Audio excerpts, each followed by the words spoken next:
গাইবান্ধায় শহীদ মিনারে জয় বাংলা স্লোগান দিয়ে মিছিল, 2 আওয়ামী লীগ নেতা আটক। গাইবান্ধা পৌর পার্কের কেন্দ্রীয় শহীদ মিনারে পুষ্পস্তবক অর্পণ শেষে জয় বাংলা স্লোগান দিয়ে ঝটিকা মিছিল করার সময় আওয়ামী লীগের 2 নেতাকে আটক করেছে পুলিশ।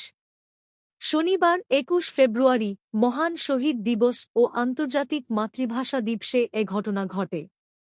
আটক ব্যক্তিরা হলেন গাইবান্ধা সদর উপজেলার বল্লমঝাড় ইউনিয়ন আওয়ামী লীগের নেতা ও সাবেক ইউপি চেয়ারম্যান ইমারুল ইসলাম সাবিন ও সাদুল্লাপুর উপজেলার নলডাঙ্গা ইউনিয়ন আওয়ামী লীগের সাধারণ সম্পাদক শাহীন চাকলাদার। এ বিষয়ে গাইবান্ধা সদর থানার ভারপ্রাপ্ত কর্মকর্তা ওসি বিষয়টি নিশ্চিত করে জানান, জননিরাপত্তা বিঘ্নিত হওয়ার আশঙ্কায় এবং নিষিদ্ধ কার্যক্রমের প্রেক্ষাপটে ওই দুজনকে আটক করা হয়েছে। অন্যদের শনাক্ত করার চেষ্টা চলছে।